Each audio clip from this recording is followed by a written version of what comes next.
Buenas noches, queridas iglesias de Honduras, Tegucigalpa, San Pedro Sula, Comayagua, y también a los hermanos de Guatemala que los están escuchando allá en, ¿cómo se llama el lugar donde están los hermanos? Puerto Barrios, sí. Ahí hay muchos hermanos que siempre están pendientes. Así que, buenas noches, Eduardo, ¿cómo estás? Buenas noches a todos, contento, feliz. Aquí estamos otro miércoles más, que vamos a darle de esa carne que cuesta digerirla a veces, ¿no? ¿Y te ha pasado cuando has comido un asado así o un corte rico que cuesta digerirlo, ¿no? No es, la digestión tarda, entonces, pero aquí estamos, o sea, tratando de compartirles pues otro filetito pues para el crecimiento espiritual y pues para que disfrutemos también de una noche de profundizar en la palabra de Dios. Siempre decimos que traemos invitados muy especiales y el de hoy es muy especial también. Se llama Wilfredo Coello Gómez. Fue bautizado el 28 de septiembre de 1996. Dirigió el Ministerio de Universitarios aquí en San Pedro Sula. Dirigió la Iglesia de Nicaragua y fue nombrado evangelista en el año del 2012. Actualmente está casado con Diana Patricia Flores Meléndez. Tiene dos hijas, Sofía, Diana Sofía y Mariel Alexandra. En su vida particular es licenciado en gerencia de negocios en la UTH de Honduras y tiene una maestría, actualmente la acaba de terminar y hoy la vamos a estrenar. Tiene una maestría en teología con especialización en orientación ministerial en la Universidad de California, la California Christian University, que es la Universidad Cristiana de California. Así que bienvenido, Wilfredo, te queremos mucho. Adelante. Grande, Will. Sí. Muchas gracias, mis hermanos. Siempre para mí es un honor y un privilegio muy grande. Después de una presentación como la de don Eduardo, hasta nervioso me puso ya. Sí. Estoy agradecido porque Dios en su misericordia, en su gracia, me ha hecho vivir tantas cosas en su reino y realmente me siento pues animado de estar acá Ustedes los respeto mucho, los admiro. Yo recuerdo muy bien conocer a Eduardo a sus 15 años, Sí. uniformado allá del liceo militar y cuando fuimos a estudiar la Biblia, y realmente recuerdo muy bien cuando conocí a don Eduardo. Si ustedes no saben, siempre me he quedado con esa imagen en mi mente. Recuerdo muy bien que Eduardo me dice, te voy a presentar a mi papá, y fuimos al trabajo y se saludaron de un beso. Siempre me acuerdo de esa escena. Yo estaba impactado. Yo no podía creerlo, que un hijo podía tener una relación tan estrecha con su padre a ese nivel. Y por eso, pues cada vez que los veo, los admiro, los respeto muchísimo, y pues es un privilegio estar aquí con ustedes, mis hermanos. Muchas gracias por la invitación. Gracias a vos, Will, de veras. Estamos Muchísimas contentos. gracias, Will. Vamos a orar para que Dios se quede en control de esta reunión, así que acompáñenme. Señor y Padre Celestial, muchísimas gracias, Padre, por permitirnos, por medio de, de este proyecto que tenemos, Señor, de salir hacia los hermanos, al corazón de cada uno de ellos, en la enseñanza de las Escrituras, Padre. Hoy tenemos un invitado especial. Ayúdalo, bendícelo. Sabemos que él tiene mucha capacidad para poder desarrollar cualquier tema que le presentemos, Señor, y además es de nuestra casa, es de Honduras, es hondureño, se ha preparado mucho, Señor, ha sido evangelista, ha sido misionero, ha trabajado con matrimonios, con solteros, entonces tiene una amplia experiencia que nos puede ayudar muchísimo, Señor, en este campo de la enseñanza. Gracias por su vida, por la vida de Eduardo, por la mía, nuestras familias, Mariela, que está en el control de la grabación, Señor. Muchísimas gracias por todos. Y hoy tenemos este banquete especial para cada uno de nuestros hermanos aquí en las iglesias de Dios. Gracias, Señor, y es en el nombre de Jesús que te oramos. Amén. Amén. Amén. Amén. Gracias, papi. Muchas gracias, bueno, ya entrando ya en materia, el tema de hoy es un tema también bastante profundo, como muchos de la Biblia. La verdad que no es suficiente una vida humana para poder, pues, profundizar con suficiente grado las Escrituras. Y hoy vamos a hablar de un tema que es la resurrección de los creyentes y la resurrección de los no creyentes también. O sea, ¿qué pasa? ¿Qué nos dice la Biblia? ¿Qué nos dice la Biblia? Nosotros sabemos, bueno, como cristianos, no sé, bueno, que hay un, un buen amigo nuestro, ¿verdad? Will siempre dice, bueno, los cristianos quieren ir al cielo, pero no quieren morirse. Entonces, pero porque hay también, hay necesidad también de conocer más de este tema. Había otro también que me encantó hace poco, me decía, yo no le tengo miedo a la muerte, decía un discípulo de muchos años, no le tengo miedo a la muerte, pero no quiero estar ahí cuando pase, me decía. Entonces, cada quien, ¿no? Porque es un terreno desconocido. Para los cristianos también, este es un tema muy importante. Yo quisiera compartirles 1 Tesalonicenses 4:13, antes de entrar con Will, que a mí me inspira mucho, y dice así: hermanos, no queremos que ignoren lo que va a pasar con los que ya han muerto, para que no se entristezcan como esos otros que no tienen esperanza.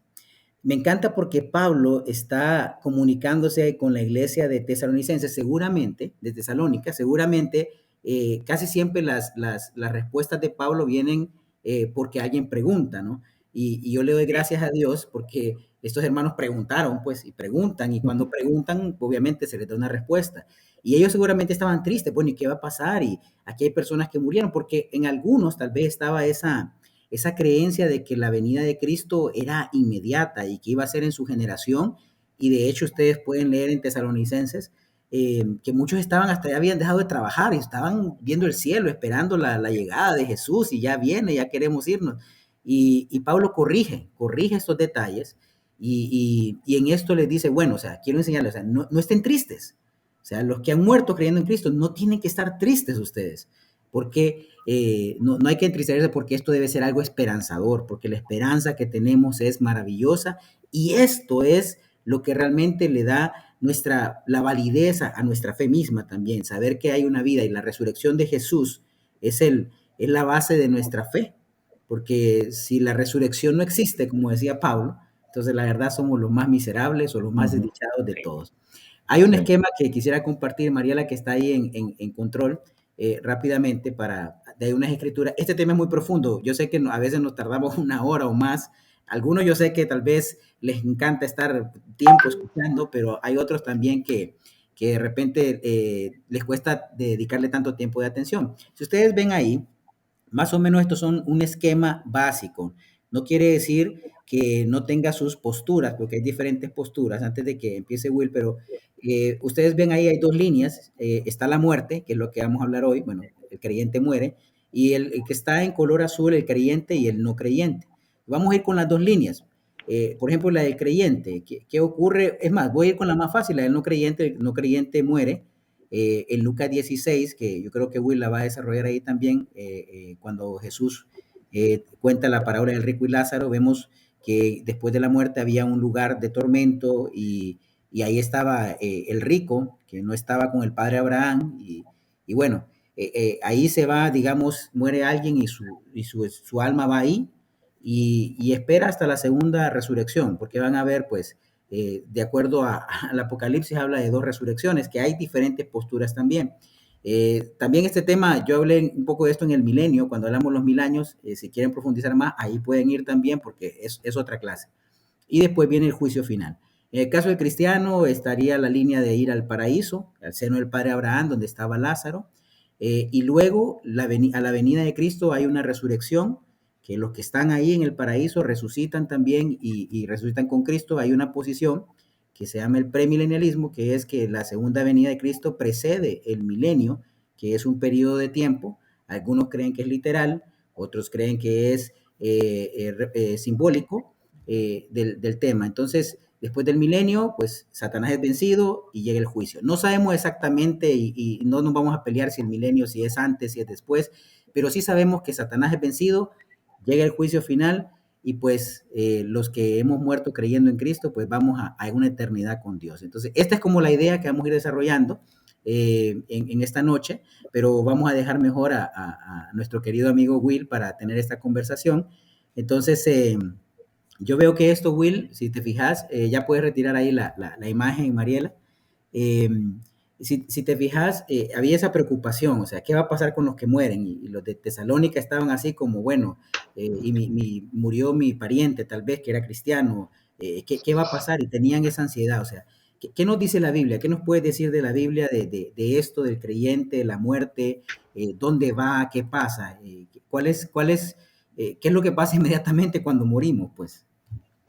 Bueno, yo creo que es una pregunta, Eduardo, que no solo se dio en aquel tiempo en la ciudad de Tesalónica con los discípulos, que posiblemente tenían esa duda, y quizás el enemigo pues estaba poniendo otras doctrinas en el corazón, y las dudas y todo lo que había, el ataque contra el cristianismo, pues llevaba a que muchos cristianos empezaran pues a dudar si realmente esto iba a pasar o no iba a pasar. Yo creo que eso también sucede hoy. O sea, estamos hablando que el tema de la muerte es un tema tan sensible y tan delicado, y más ahora, nosotros que estamos viviendo un tiempo bien difícil, eh, con esto de la pandemia, pues han muerto millones de personas, Sí. y obviamente con otras razones también, pues el ser humano sigue muriendo, ¿no? Y la pregunta es, pues, ¿qué va a pasar? O sea, yo personalmente en mi participación esta noche quiero decirle a mis hermanos, a mis amigos, a todos los que se conecten y vean esta transmisión, voy a tratar de ser muy simple. Voy a ir a la Biblia,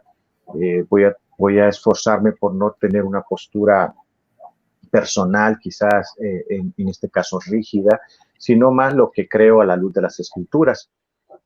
Algunos comentarios o conclusiones que quizás pueda llegar a hacer y que sean de mi opinión personal, lo voy a aclarar también, porque como decía Eduardo, hay diferentes líneas, ¿no? Yo lo que sí quiero es que tanto la Iglesia de Cristo en Honduras o quien escuche este mensaje sepa que la Biblia es tan directa y tan clara que no necesitamos mucha interpretación para poder darnos cuenta qué es lo que Dios quiere con nosotros y qué es lo que tiene preparado para nosotros.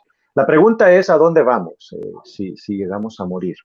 Como decía ese buen amigo de nosotros, que tenemos en común, es que pues todos queremos ir al cielo, pero nadie quiere morir. Es la verdad, es una realidad para todos los seres humanos y también para los cristianos. O sea, no solo es para el no cristiano, sino también para los cristianos. Entonces creo que antes de poder decir con exactitud qué va a pasar, Pues me gustaría que pudiéramos ir a la Biblia, como decía Eduardo, esa parábola que me encantó y sigue causando un impacto en mi corazón, es la parábola del rico y Lázaro. Y dice en Lucas 16, en el verso 22, resulta que murió el mendigo, y dice, y los ángeles se lo llevaron para que estuviera al lado de Abraham. También murió el rico y lo sepultaron. La escritura está mencionando dos términos que vamos a estudiar en esta noche. Y dice el verso 23, en el infierno, lo traduce en la Nueva Versión Internacional, en medio de sus tormentos el rico levantó los ojos y vio de lejos a Abraham y a Lázaro junto a él. Así que alzó la voz y lo llamó, Padre Abraham, ten compasión de mí, y manda a Lázaro que moje la punta de su dedo en agua y me refresca la lengua porque estoy sufriendo mucho en este fuego. Verso 25, pero Abraham le contestó, hijo, recuerda que durante tu vida te fue muy bien, mientras que a Lázaro no le fue nada bien. Pero ahora a él le toca recibir consuelo aquí y a ti sufrir terriblemente. Además de eso, hay un gran abismo entre nosotros y, y ustedes. De modo que los que quieren pasar de aquí a allá no pueden, ni tampoco pueden los de allá pasar acá. Y si se dan cuenta, en el verso 26 menciona nosotros y ustedes. O sea, el rico no estaba solo. Y eso es muy importante entenderlo. Era un lugar donde llegaban muchas personas, en otras palabras. Ninguno puede pasar porque hay un abismo que nos separa. Estamos como en el mismo lugar, como en el mismo espacio, pero hay una división, hay algo que nos separa. Entonces los judíos tenían un término para poder referirse a este lugar, un lugar donde van los justos e injustos. Y en el Antiguo Testamento aparece 75 veces este término que es el Seol y significa sepulcro, lugar oscuro donde van los muertos. Y esa palabra Seol, que está obviamente escrita en hebreo, traducida al griego, la palabra es Hades. Entonces, me gustaría explicar estos dos términos. Sé que más adelante vamos a explicar algunos términos adicionales, pero estos términos son de suma importancia. Significan lo mismo, solo que en hebreo y en griego. El Seol y el Hades. Obviamente, pues, cuando nosotros hablamos del Seol, es un lugar donde los muertos estaban conscientes. Usted lo puede encontrar en Isaías 14:9, donde habla acerca de que los muertos en su momento se levantaron, participaban de lo que estaba sucediendo, y esto pues lo que muestra, es una simple escritura, pero se refiere, hay más de 75 versos que se refiere al Seol, y donde es un lugar donde iban los justos e injustos para los judíos, y cuando lo traducen al griego es un lugar donde literalmente existe también dos espacios, uno de tormento y uno de consuelo o de paz. Y eso es lo que estamos leyendo en este momento. Cuando nosotros leímos el primer versículo de la parábola, que era el versículo 22, dice que los dos murieron y literalmente uno fue al lado de Abraham, donde recibió consuelo, donde estaba en un lugar cómodo, y el otro dice, y el rico lo sepultaron. No dice que fue al lado de Abraham o fue a X lugar, sino que lo sepultaron, pero estaban en el mismo lugar, en el mismo espacio. Entonces, ahí es donde se refiere el Seol y el Hades con el mismo término.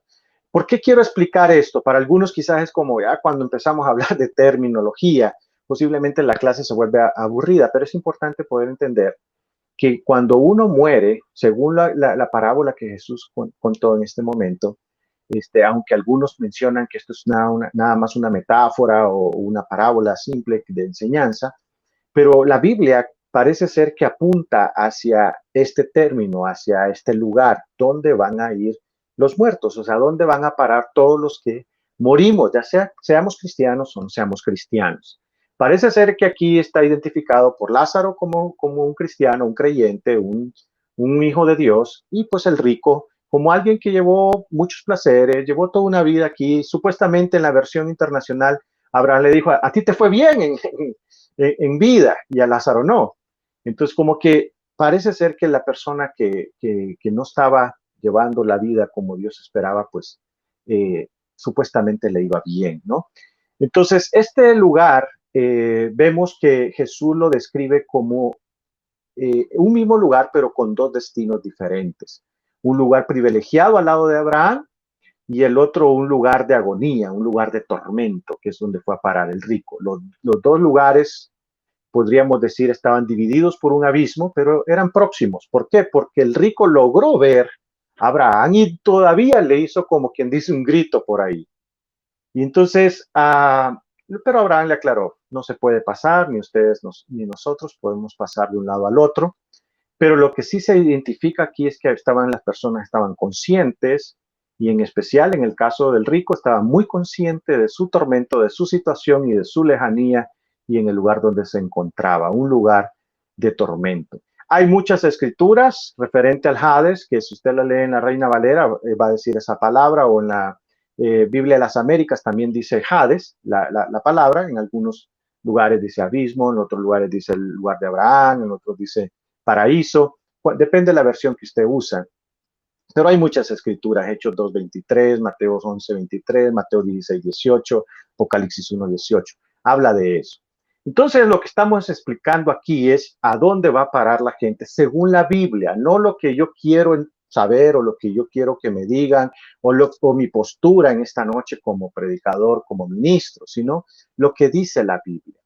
Cuando vamos nosotros, si usted lee Hechos capítulo 2, verso 24, Pedro está predicando el sermón, el primer sermón de la iglesia cristiana, y Pedro usa un salmo, el Salmo 16, verso 10, que da una luz acerca de lo que significaba ese lugar, el Hades. Y dice literalmente, David dice esto sobre Jesús, escuchen bien, verso 25 de Hechos capítulo 2. Yo vi al Señor siempre delante de mí, Él estaba a mi derecha para protegerme. Estoy feliz y hablo lleno de alegría. Todavía tengo esperanza porque no me dejarás en el lugar de los muertos, ni permitirás que el cuerpo de tu santo se pudra. David estaba feliz de ver a Jesús, dice Pedro en su primer sermón, porque para David era, tengo esperanza gracias a Cristo Jesús. Entonces, ese lugar donde van los que son hijos de Dios, donde va el pueblo de Dios, donde van los cristianos, es un lugar también de conciencia, de poder disfrutar, de poder recibir consuelo y de poder recibir también, obviamente, la esperanza, pero no necesariamente todavía es el lugar donde Dios quiere vernos para vida eterna. Segundo ejemplo que vamos a poner aparte de agregar unas escrituras adicionales que quiero agregar aparte de la parábola que habíamos dispuesto a poner en este mensaje, es Lucas 23, verso 39 al 43.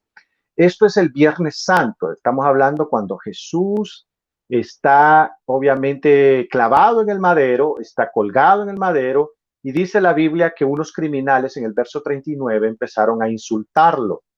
¿No eres tú el Cristo? Sálvate a ti mismo y a nosotros. Pero el otro criminal respondió, ni siquiera tienes temor de Dios, aunque sufres la misma condena. En nuestro caso el castigo es justo, pero pues sufrimos lo que merecemos según nuestros delitos. Este, en cambio, no ha hecho completamente nada.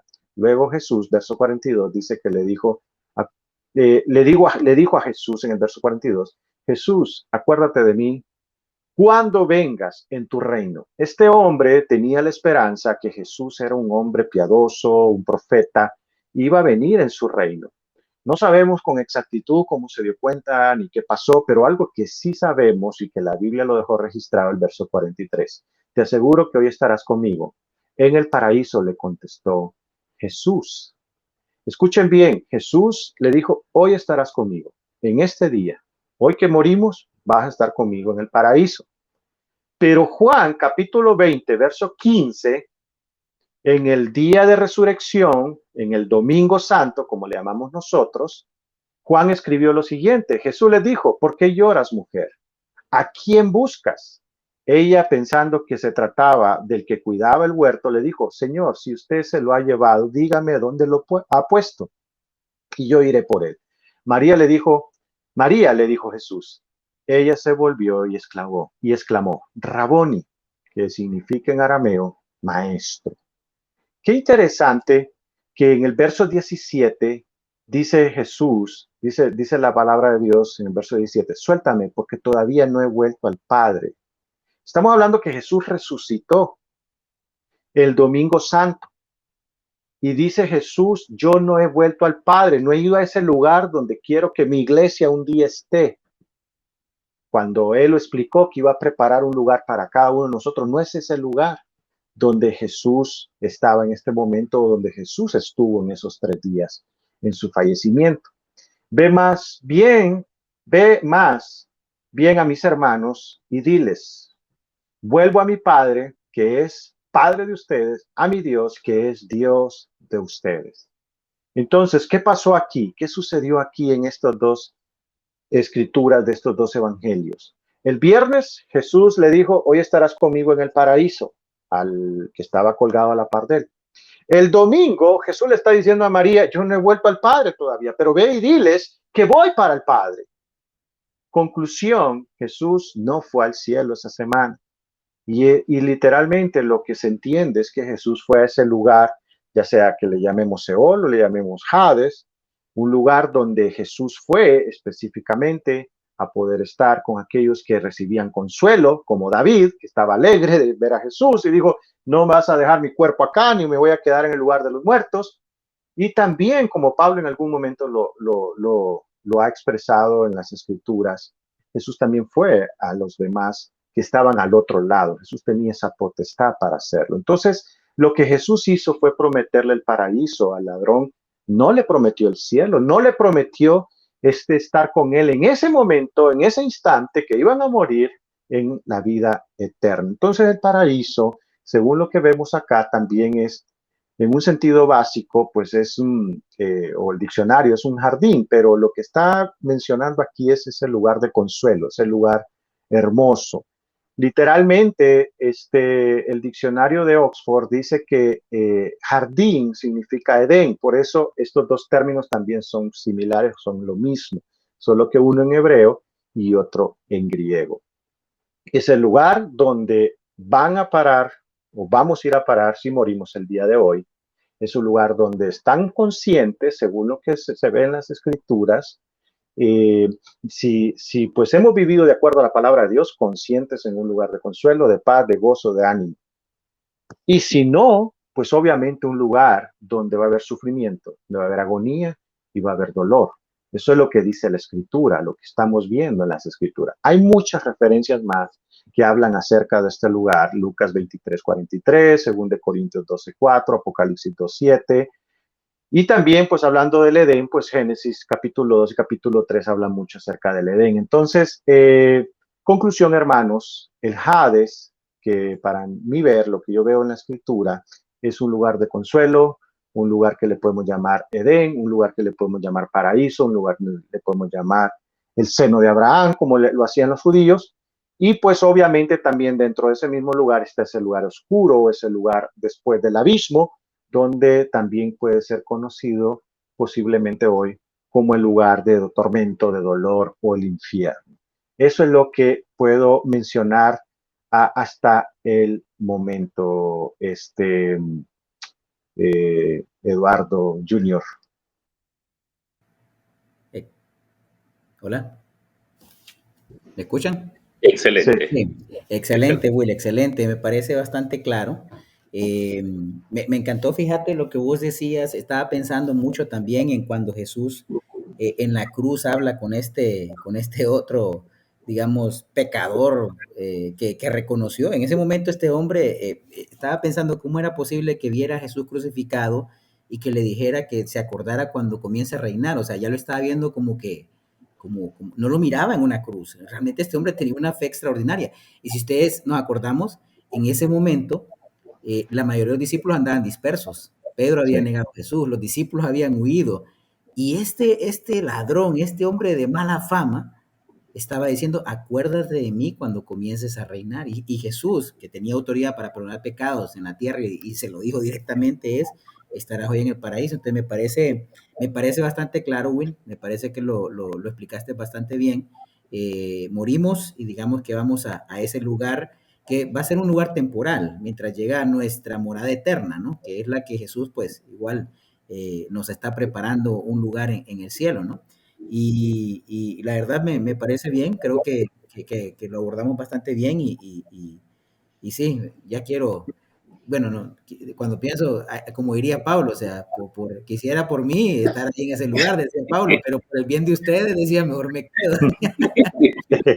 Especialmente uno que tiene 3 niños chiquitos, le dan ganas de quedarse un poquito más. Sí, sí, yo sé. Pero bien, Excelente.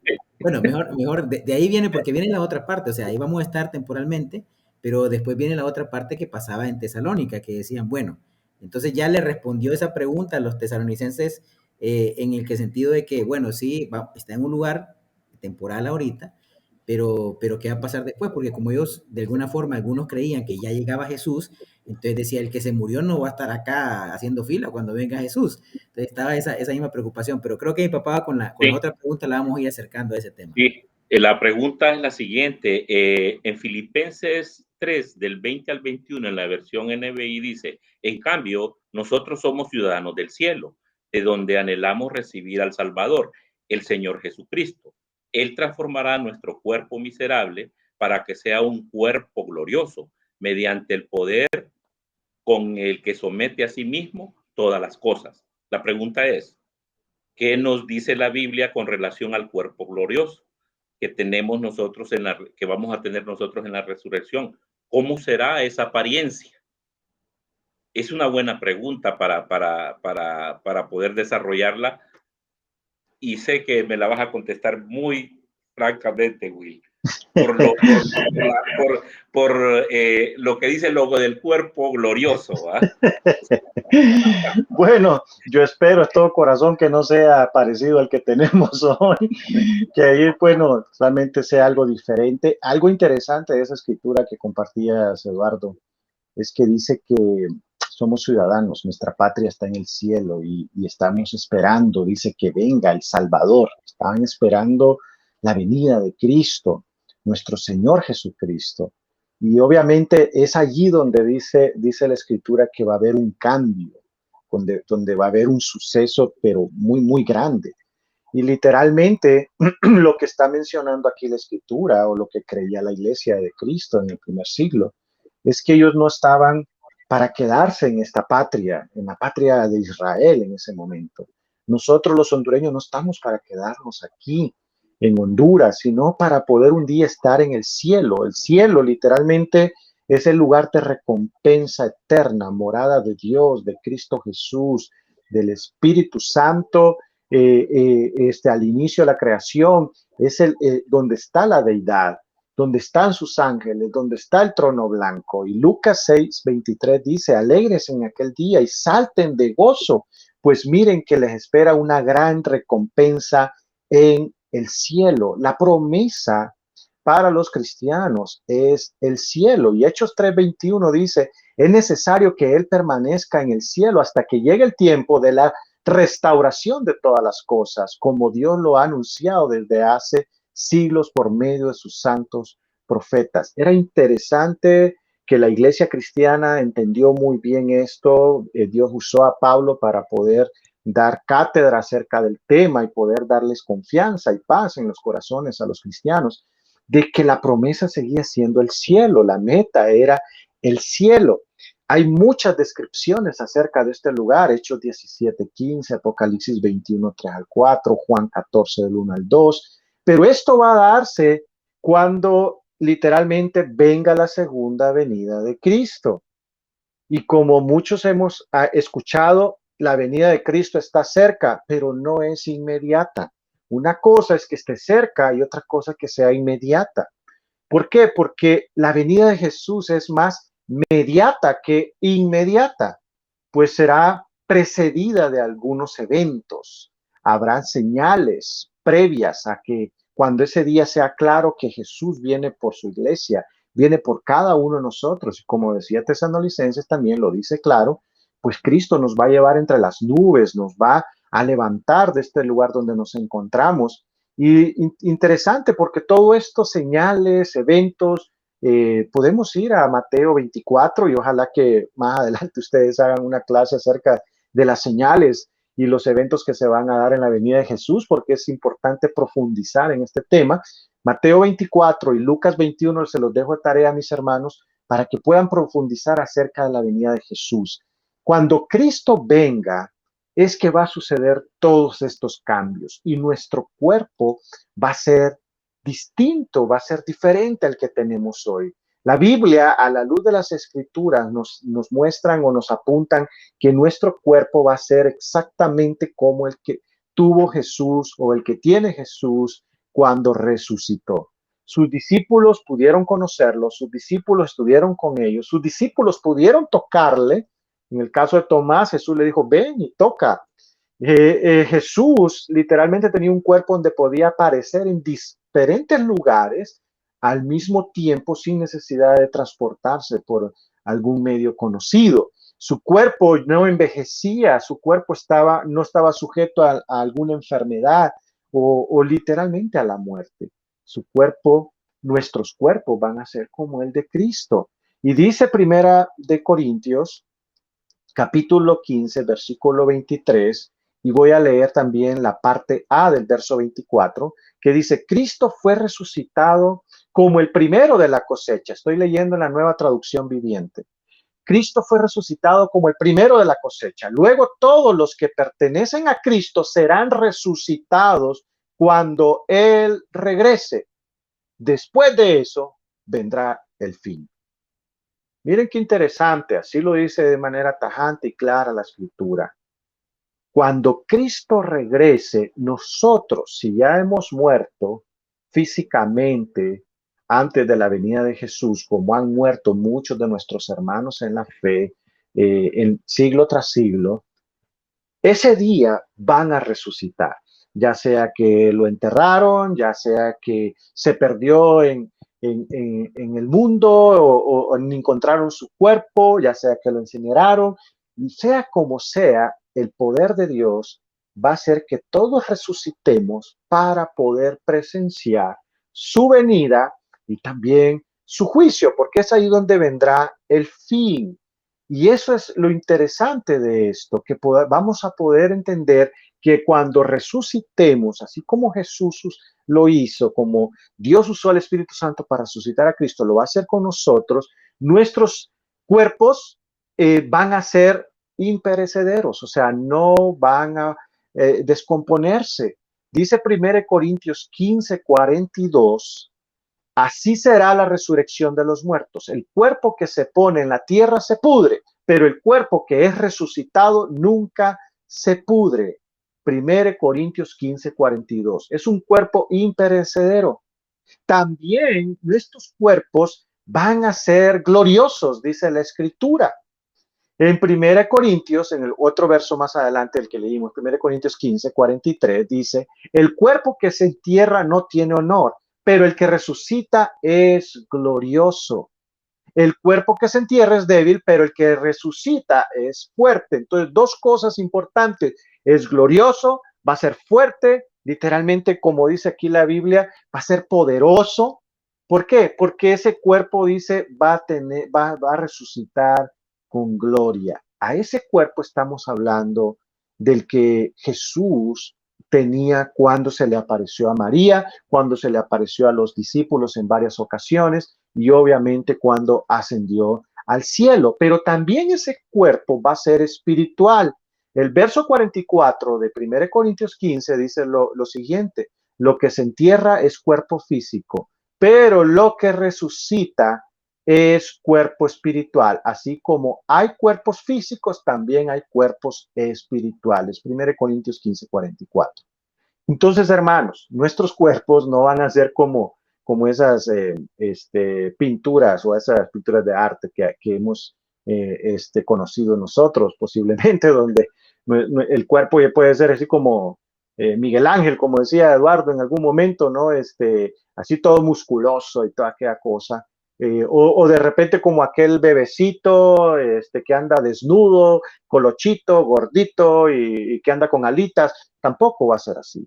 Es un cuerpo maduro, un cuerpo que no envejece, un cuerpo que no literalmente va a ser ni joven, ni va a ser obviamente degradado, dice la Biblia, sino un cuerpo celestial, un cuerpo glorioso. Eso es lo que va a suceder cuando Cristo venga, cuando Él resucite, resucite a todos los que tienen que presenciar, pues obviamente su venida y su juicio. Y obviamente, hermanos, aquí es donde también entran otras doctrinas como el rapto, que es interesante que pudiéramos también hacer una clase con respecto a ese tema para ampliarlo y profundizarlo. ¿Cuáles son las razones por qué no hay una base tan amplia bíblica para sostener esta doctrina?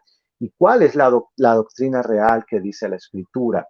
Pero esto es lo que podía compartir con respecto a la pregunta, Eduardo. Muy bien, Will, muy bien. Fíjate que me gustó realmente, me da esperanza, pues. Pues no sabemos si vamos a hacer así, nos vamos a ver mejor físicamente y todo. Pero fíjate que yo pensaba en algo, no sé, creo que todos hemos leído la Escritura. Y cuando Jesús resucita, de hecho, a algunos les cuesta reconocerlo. O sea, pienso en algo, pienso de repente, obviamente Jesús había pasado un proceso de sufrimiento. ¿Te imaginas la última imagen que tuvieron de Jesús era una imagen de su cuerpo destruido, físicamente agotado, deshidratado, cansado, herido por todas partes? Y de repente ver su cuerpo glorificado era como maestro. De hecho, cuando va camino de Maús también cuesta que lo reconozcan escucharon, había alguien poderoso en Jerusalén y todo, y iba hablando con ellos. Entonces, a saber, por lo menos los que no nacimos guapos, vamos a ser guapos posiblemente. Sí, sí, bueno, es la esperanza, es la esperanza. Sí. Pero sí, sí, entonces, sí es importante. Entonces, hablábamos, nos explicabas de que, bueno, los que murieron están allá en el lugar temporal, digamos, que tenemos ahí, pero van a regresar a resucitar en un cuerpo como el de Jesús, como Jesucristo sí. Resucitado. Y esa es la sí. Esperanza que tenemos todos. Ahora, los que todavía, como decían los tesalonicenses, bueno, y los que estamos acá, si viene Jesús, ¿qué onda, va? ¿Cómo va a quedar? Entonces, me acordaba también de Tesalonicenses, que ahí ahorita que lo mencionabas vos, también hablabas del tema del rapto, y creo que la escritura que normalmente se usa para el tema del rapto es la de siempre Tesalonicenses, en el verso 4, capítulo 4, verso 17, cuando dice, luego nosotros, los que vivimos, los que hayamos quedado, seremos arrebatados juntamente con ellos en las nubes para recibir al Señor en el aire, y así estaremos siempre con el Señor. Por lo tanto, alentados unos a otros con estas palabras. Esa es Reina Valera, que usa los términos, normalmente muchas de las doctrinas tradicionales, que son de muchos años, para lo que somos de habla hispana, están con base en las palabras que usa la Reina Valera, que dice, por decir como la Biblia protestante por excelencia por muchísimo tiempo, ¿no? En el español. Debemos usar todas, o sea, todas las versiones posibles. Pero sí pensaba en eso, también es otro tema también que tenemos que hablar cuando regresa Jesús y resucitan, porque está ahí lo que hablamos también, viene el tema del milenio, si es antes, si es después, y ahí no es fácil de manejar gente que tiene años de toda su vida, han pasado toda su vida estudiando el tema y tampoco tienen un acuerdo o un consenso. Entonces, nosotros vamos a estudiar acá, llevamos un par de minutos, no vamos a llegar tampoco a profundizar tanto, ¿no? Pero, ok, pues, siguiendo, ¿va? Para continuar. Bueno, quiero comentarte que esa escritura de Tesalonicenses, bueno, mi fe, lo que yo veo en la Biblia, es que sí va a pasar, o sea, eso sí va a suceder con cada uno de los cristianos. Vamos a encontrarnos con Cristo entre las nubes, pero es una vez para siempre, o sea, es una sola vez. Jesús no va a regresar una segunda, una tercera vez. Claro, y eso es una de las razones contundentes por qué el rapto no tiene base tan sólida en bíblica, sino más interpretaciones. Yo creo que cuando Jesús venga va a levantar a su iglesia y va a ir con su iglesia, ¿no? Y los que obviamente no vivieron de acuerdo a su palabra van a ser juzgados. Y como dice, vendrá el fin. O sea, entonces, sí. Yo creo que Dios es bueno. Es un mensaje claro el que nos puede estar dando hoy para el amigo que nos está escuchando hoy, nos está viendo hoy, como también un mensaje de esperanza para cada uno de los cristianos, que debemos de mantenernos firmes y fieles en la fe para que cuando Cristo venga podamos irnos con él. Sí, Will, y digamos también porque otra de las cosas, a la gente le gusta, a mucha gente le gusta, y yo he notado como ese misticismo, como cómo puede ocurrir y todo. De repente para otros puede ser algo más práctico, como bueno, o sea, yo sé, vamos a ser arrebatados, vamos a estar con el Señor, no sé cómo va a ser, sé que va a ser bueno y yo quiero estar ahí. Como, Amén. Sí, ¿quién va a estar ahí? Cuando te dicen, va a estar Will, sí, hombre, va a estar buena la onda, vamos, vamos. Entonces va a estar Jesús, pues, o sea, va a estar nuestro Señor Jesucristo ahí, eso va a estar bueno, pues, o sea, eso es maravilloso. Entonces, para muchos puede ser suficiente, pero otros también quieren como, bueno, pero ¿cómo va a ser? ¿Qué dice la Biblia? Y sin duda, si Dios nos ha dejado, pues algunas señales ahí en la Biblia, algunas enseñanzas, vale la pena dedicarle algo de tiempo. Ya se nos vamos bastante, nos hemos tomado algo de tiempo, pero Will, el mundo invisible, por ejemplo, hablemos un poquito del mundo invisible y hablamos de ese lugar donde van los muertos, ese lugar temporal, pero hay otras palabras también, usualmente en griego, vos mencionabas la del Seol, el Hades, está el Gehenna, el Tártaros, el Abusos, o sea, ¿qué son estos lugares tan misteriosos a veces que cuando alguien que lee, normalmente si lees la Biblia de las Américas o la Reina Valera, como son traducciones de equivalencia formal, es decir, más literal, palabra por palabra, y menos dinámica, entonces usan más términos similares o más cercanos a estos temas. ¿Qué son estos lugares del mundo invisible también? Aparte del Hades hay más lugares como estos. ¿Qué son? Bueno, yo quiero ir a la escritura pensando un poquito en ese tema de estos términos. Mejor vamos a Segunda de Pedro, capítulo 2, verso 4. Eh, dice en la nueva versión, no, en la Biblia de las Américas, dice, la nueva Biblia de las Américas dice, porque Dios no perdonó a los ángeles cuando pecaron, sino que los arrojó al infierno y los entregó a fosos de tinieblas reservados para juicio. Escuchen bien, es como una cárcel, como un calabozo, reservados para juicio. Y dice en la NBI, dice lo siguiente, los arrojó al abismo metiéndolos en tenebrosas cavernas y reservándolos para el juicio. Este se le llama el tártaro. Este término solo se menciona en esta escritura, en todo el Nuevo Testamento. Y el diccionario Strong habla de que el abismo es como una parte más profunda del Hades todavía, un lugar donde es más de un tormento más severo todavía para los condenados. La mitología griega usaba pues que era un lugar donde los titanes eran castigados, los cíclopes y algunos humanos, gente que eran literalmente muy mala, con un corazón muy pecaminoso, muy completamente malos, ¿no? Y la literatura judía habla, pues, como lo menciona aquí, la idea de los judíos y en especial en este caso de Pedro, que era muy judío, pues menciona que se retenían a los ángeles malvados. Pero literalmente no era lugar, aun cuando la nueva versión internacional lo traduce como infierno, no era un lugar, no era literalmente ese lugar, sino un lugar para juicio, un lugar de tormento para el juicio final. Y el otro término que podemos encontrar es en Marcos capítulo 9, verso 43, dice, aquí Jesús dice, si tu mano te es ocasión de pecar, también la Biblia de las Américas, córtala. Te es mejor entrar en la vida manco que teniendo las dos manos e ir al infierno, al fuego que no se apaga, donde el gusano de ellos no muere y el fuego no se apaga.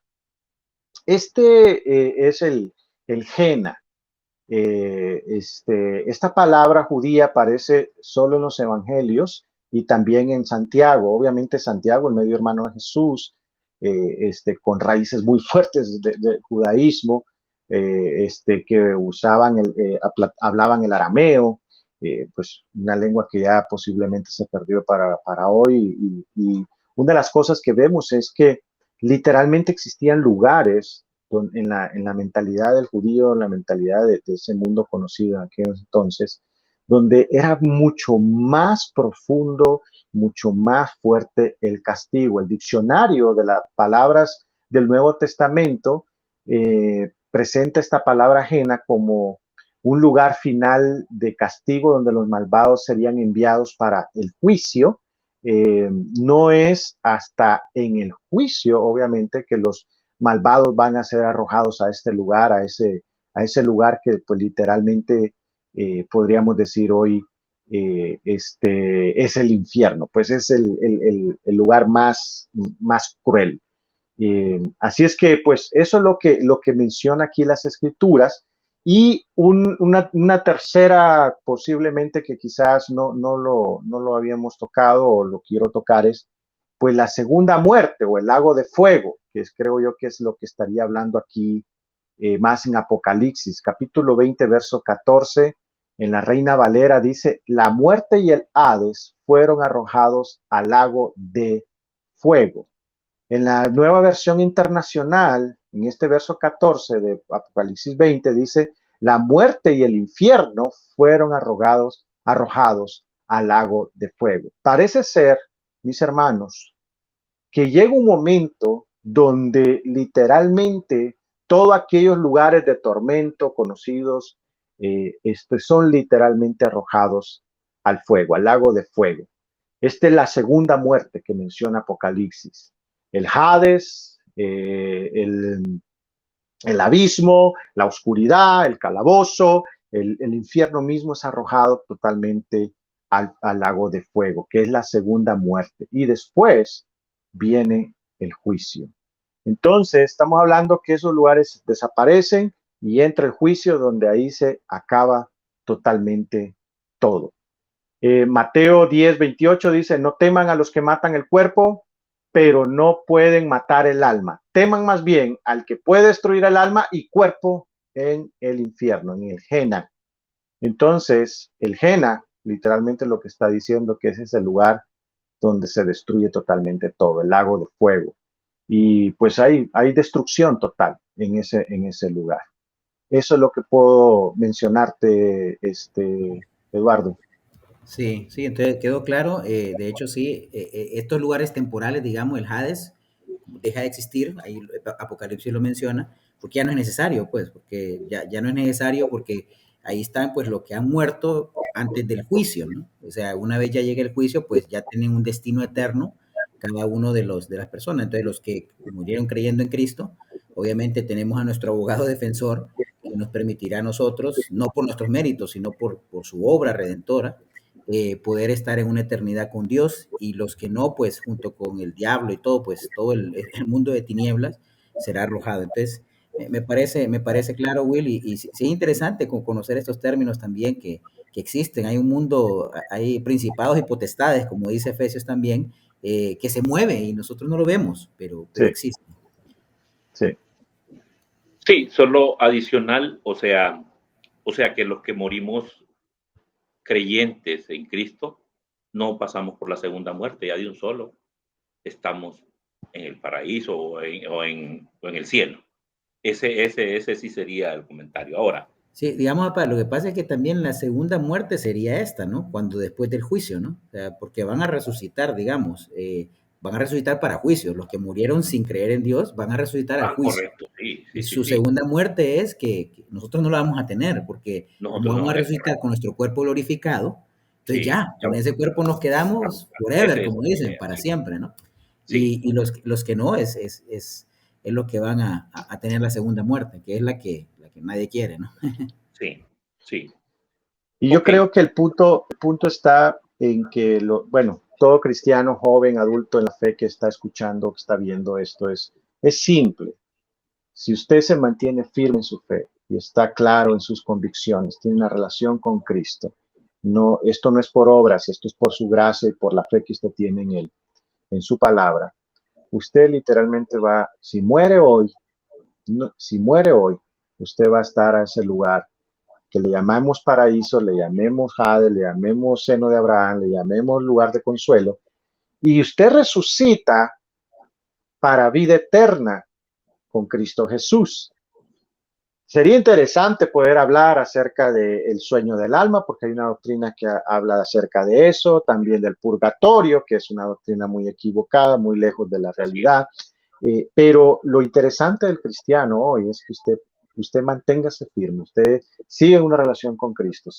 Hagamos lo que la Biblia dice y vamos a llegar a ese lugar donde Dios nos va a animar, donde Dios va a estar con nosotros, donde cuando resucitemos vamos a ir a una vida eterna con Él. Entonces, ahí es donde viene mi pregunta.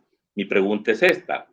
¿Cómo debemos pensar los cristianos en cuanto a nuestra muerte y a la muerte de los demás? ¿Es algo bueno? ¿Es algo que deberíamos temer? ¿O es algo que deberíamos anhelar? Es interesante, bueno, son varias preguntas ahí, Eduardo, pero interesante en esto, ¿va? Primero, Sí. la muerte no es lo peor que nos puede pasar. La muerte física no es lo peor que nos puede pasar. Yo he dicho esto, he predicado esto muchas veces. Morir hoy por una pandemia, por una enfermedad, por un accidente, por lo que sea que en su momento lleguemos a partir de este mundo, no es lo peor, no es el fin para un cristiano. Lo peor que nos puede pasar es morir físicamente muertos espiritualmente. Pero los que estamos vivos espiritualmente, los que tenemos el Espíritu de Dios, el sello de Cristo Jesús en nuestras vidas, que tenemos nuestros nombres anotados en el libro de la vida, morir no es nuestro fin, no es lo peor que nos puede pasar. Dice esa escritura de 1 Tesalonicenses 4, verso 14, creemos que Jesús murió y resucitó, y de igual manera Dios hará que todos aquellos que murieron y creían en Jesús resuciten para estar con Él. Nosotros vamos a estar con Cristo. Esa es nuestra esperanza, es nuestra fe. Eso es lo que un cristiano debe de entender. Si hoy me toca partir, yo debo estar en paz con mi Dios y feliz de saber que voy a estar con Cristo. Filipenses 1:6 dice, estoy convencido que Dios empezó una buena obra entre ustedes y la continuará hasta completarla el día en que Jesucristo regrese. Mi hermano, usted que en algún momento ha pensado en dar paso atrás, en abandonar su fe, yo personalmente que estoy aquí después de 25 años de ser un cristiano, yo estoy claro que Dios, quien empezó a hacer una obra en mí, la va a culminar, la va a continuar haciendo. Yo lo único que tengo que hacer es estar aquí firme, postrado ante sus pies. Él es el que me va a llevar a estar delante de mi Señor Jesús un día cuando Él venga o cuando yo muera, sin mancha, puro, delante de su presencia. El Espíritu Santo que tiene usted está trabajando en usted. Así es que los cristianos no debemos de ver la muerte como lo peor que me puede pasar. O si de repente usted ve que alguien murió y es un discípulo de Cristo, es un cristiano, es un hombre una mujer que ha estado firme en la fe, pues vivamos el luto del despegarnos físicamente de esas personas, pero sintámonos llenos de gozo y de paz de que Él pasó a mejor vida. Yo sé que esto no es tan fácil llegar a un velorio y decirle al familiar, no se preocupe, ya está en mejor vida. No, porque eso es grosero en un momento de dolor, en un momento de luto. Pero el cristiano debemos de tener ese conocimiento claro y debe llenarnos de gozo que Jesús, así como un día resucitó, vamos a resucitar con Él, que Dios está haciendo una obra en nosotros y nosotros lo único que debemos de hacer es estar cerca de Él. Así es que, hermano, la muerte no es más que el resultado, la muerte física no es más que el resultado de vivir en un mundo, pues, corrompido, caído, que literalmente, pues, va a terminar y no es para siempre.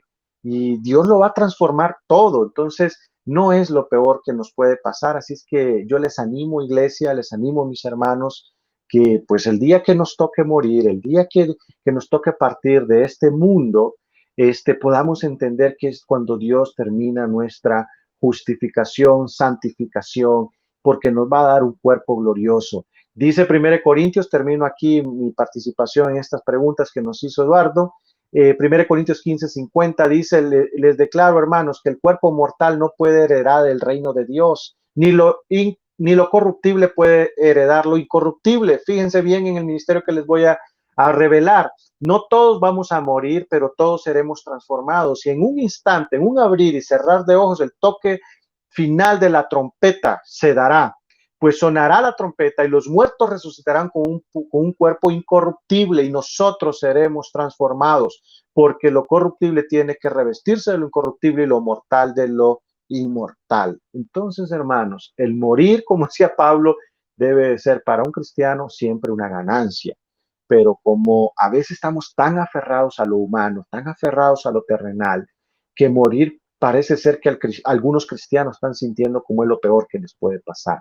Realmente no es lo peor, es lo más grande, lo más hermoso que en algún momento, si Dios en su debido tiempo nos llega a hacer ese llamado, debemos de sentirnos llenos de paz y de gozo. Así es que mi consejo para todos ustedes, nuestra obediencia a Dios debe ser más importante que conservar una vida física.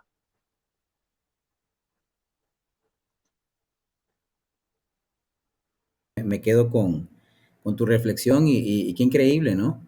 Eh, Pienso mucho en eso, lo que cerrabas ahorita, los que estemos, dice, los que estemos vivos o los que no hayan muerto, o sea, van a ser transformados, o sea, ese momento, yo me imagino ver a los que han muerto y nosotros ya con un cuerpo glorificado, o sea, ya ahí ya estás, pues, como quien dice, vas al juicio con tranquilidad, ¿no? Aunque también en el juicio seremos juzgados por nuestras obras que hemos hecho. De alguna forma también vamos a rendir cuentas. Pero pienso, ya cuando estás con tu cuerpo glorificado, o sea, es algo maravilloso, ¿no? Maravilloso. Entonces, Sí. creo que anima mucho. Fíjate que pensaba nada más, quería terminar yo también acordándome de Pablo en 2 Corintios 12, cuando él habla acerca de sí mismo, que está hablando él ahí, cuando dice en el verso 2, conozco un hombre en Cristo que hace 14 años, si en el cuerpo no lo sé, si fuera del cuerpo no lo sé, Dios lo sabe, fue arrebatado hasta el tercer cielo y no conozco y conozco al tal hombre, si en el cuerpo o fuera del cuerpo no lo sé, Dios lo sabe, dice, que fue arrebatado al paraíso donde oyó palabras inefables que no le es dado al hombre expresar. O sea, pienso en Pablo, Pablo tuvo este contacto, o sea, la preparación y el entrenamiento que Dios tuvo para con Pablo, él tuvo contacto con este mundo invisible. O sea, él pudo ver todo, nosotros no lo hemos visto. O sea, nosotros tenemos la esperanza en la Escritura, la fe en la Escritura, pero miro a Pablo, Pablo lo vio. Y cuando pienso en que Pablo pudo ver eso, uno dice, es fácil entender todas las obras que hizo Pablo por Dios, que fue Dios obrando en él, obviamente, y todo lo que se transformó, todo lo que nos heredó también el Espíritu Santo a través de él, a través de usar un hombre tan imperfecto como Pablo.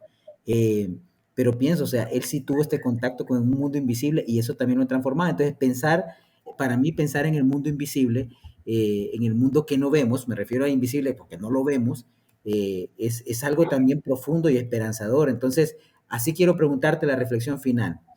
¿Cómo transforma tu vida, Will? ¿Cómo ha transformado tu vida realmente, tu entendimiento de esta resurrección y este mundo más allá que existe? ¿Y qué mensaje nos darías a la iglesia? Bueno, primero, algo que yo he podido entender y quiero darles paz a todos ustedes. Durante vivamos en este mundo va a haber una guerra entre nosotros interna, humana y espiritual. Y como lo hemos enseñado, en algún momento yo he dado este ejemplo que hace mucho tiempo escuché, es una analogía muy conocida por muchos de ustedes. El ser humano y el cristiano es como tiene como dos Rottweiler dentro de él y el que alimente más ese gana. Y pensé por un instante que esa humanidad muchas veces me traiciona y me quiere ganar. Pero algo que he podido entender es que para evaluar mi espiritualidad, yo debo de preguntarme, ¿estoy listo? Pero no porque si he hecho buenas obras o no he hecho buenas obras, sino si me siento en paz con que Dios haga este llamado a mi vida, estoy convencido de lo que va a pasar si muero hoy, a dónde voy, qué es lo que va a pasar conmigo por ser un cristiano. Este, porque el cristiano que está dudando, el cristiano que le da pavor la venida de Jesús, decía yo el domingo pasado en el sermón, parece ser que algo tiene que corregir porque no está del todo bien. Entonces, cuando yo pienso en esto, ¿cómo evaluar mi espiritualidad? ¿Cómo evaluar? Bueno, estoy listo para partir hoy. ¿Me quiero o quiero partir? Y déjeme decirle que la mayoría de las veces, bueno, yo me quiero quedar, pues yo no me quiero ir ahorita. Decía Eduardo, tengo hijos, tengo esposa, o sea, son tantas cosas, tantas razones por qué quedarnos. Y no necesariamente solo el miedo a morir, sino porque hay muchas cosas que nos arraigan acá. Pero si usted se siente así en su momento, la mayoría de las veces se ha sentido así, pues yo no quiero hacerlo sentir mal en esta noche diciéndole, ay, qué humano es usted. No, porque Pablo mismo dijo en su momento en Filipenses 1:23, Es muy difícil escoger entre vivir o morir, dice Pablo, versículo 23 de Filipenses 1. Algunas veces quisiera dejar esta vida y estar con Cristo, pues eso sería mucho mejor. Pablo, el que nos ha dado cátedra de esto, el que el Espíritu Santo usó de una manera poderosa para enseñarnos teología viva, en algún momento llegaba a sentir como, qué difícil escoger, tanto morir o vivir. Entonces, si usted en algún momento se ha sentido así, pues no se sienta normal ni se sienta un cristiano que está mal espiritualmente, porque usted es humano. Lo que sí debemos de hacer es alimentar cada vez más lo espiritual, porque según de Corintios 5, verso 7, dice en la palabra Dios para todos, pues vivimos por la fe y no por lo que vemos. Tenemos confianza y preferimos dejar este cuerpo e ir a vivir en ese hogar con el Señor.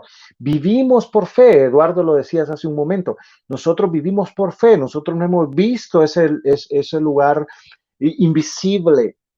Vivimos por fe, dice, no por lo que vemos. Entonces debemos de tener confianza y preferir dejar este cuerpo e ir a vivir en el hogar con el Señor, según de Corintios 5, 7. Entonces, lo que yo puedo decir, mis hermanos, a cada uno de ustedes, es que un día va a haber un juicio final. Eso es lo que usted puede leer en Apocalipsis 20, 11 al 15. Por favor, léalo, tome tiempo para leerlo. La Biblia nos habla, va a llegar ese lugar, ese momento, y ahí es donde nosotros tenemos que entender que ya sea que nos guste o no, lo creamos o no, lo aceptemos o no, un día vamos a estar ahí. Ya sea porque si no es cristiano y no es alguien que se arrepintió, que no vivió una vida recta con Dios, pues ya tiene un lugar donde va a ir a parar y lo hemos estudiado esta noche. Pero los cristianos vamos a ir al cielo con Cristo Jesús. Cuando Él venga, va a resucitar nuestros cuerpos y nos va a llevar a vivir una vida eterna. Juan 3:13 dice, nadie ha subido jamás al cielo sino el que descendió del cielo, el Hijo del Hombre. Juan 14:2 dice, el hogar de mi Padre hay muchas viviendas. Si no fuera así, ya se los habría dicho a ustedes. Voy a prepararles un lugar y después vendré por cada uno de ustedes para llevarlos conmigo. Dios, Jesucristo, el Espíritu Santo, tiene un lugar para nosotros para que podamos vivir una vida eterna con Él. Mi hermano, vivamos en paz, somos seres humanos, pero debemos de entender algo. Cada vez debemos de vivir más por fe. Debemos de vivir con más confianza y preferir un día poder estar en el hogar donde está nuestro Señor Jesucristo. Esa es mi reflexión, esa es mi fe, eso es lo que yo anhelo. Por eso hablar de la muerte para mí no es un tema tabú en mi hogar, no es un tema que me da temor hablarlo.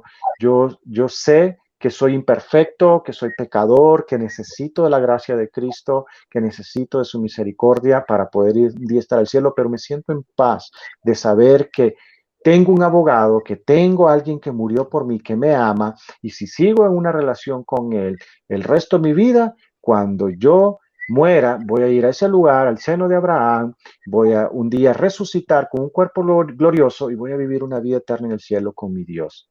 Esa es mi reflexión y esa es mi fe. Muchas gracias, Will. Muchísimas gracias, Will. Excelente. Pues no nos queda más despedirnos nada más a nuestros hermanos de Guatemala en Puerto Barrios, a los hermanos de Tegucigalpa, Comayagua y aquí a los de San Pedro Sula. Buenas noches, invitándonos para el próximo miércoles de enseñanza que va a estar siempre con buenas noticias para todos sobre la enseñanza de las Escrituras. Así que muchas gracias, Will. Muchísimas gracias. Sabemos que sos una gran persona y te queremos muchísimo. Así es. Buenas Igualmente. Noches. Gracias. Gran lección esta noche. Buenas noches a todos. Buenas noches. Muchas gracias.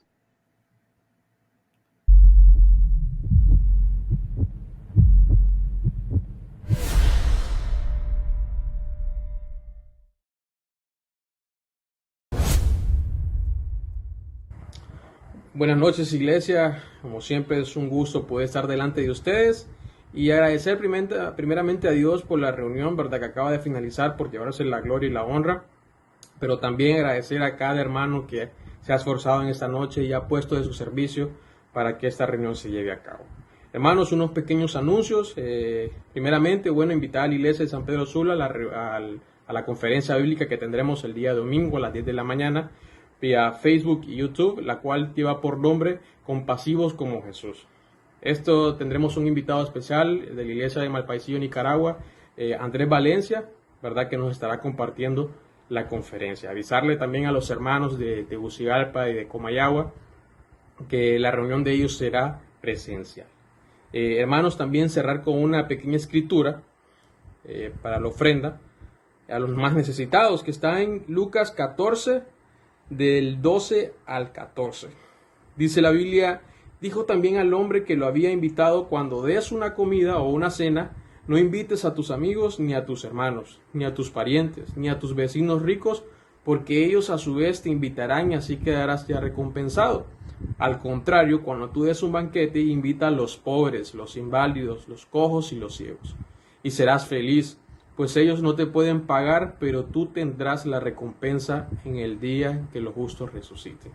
Hermanos, siempre recordándoles a cada uno de ustedes, la Biblia recordándonos que tenemos un compromiso primeramente con Dios, pero también tenemos un compromiso con aquellas personas que lo necesitan.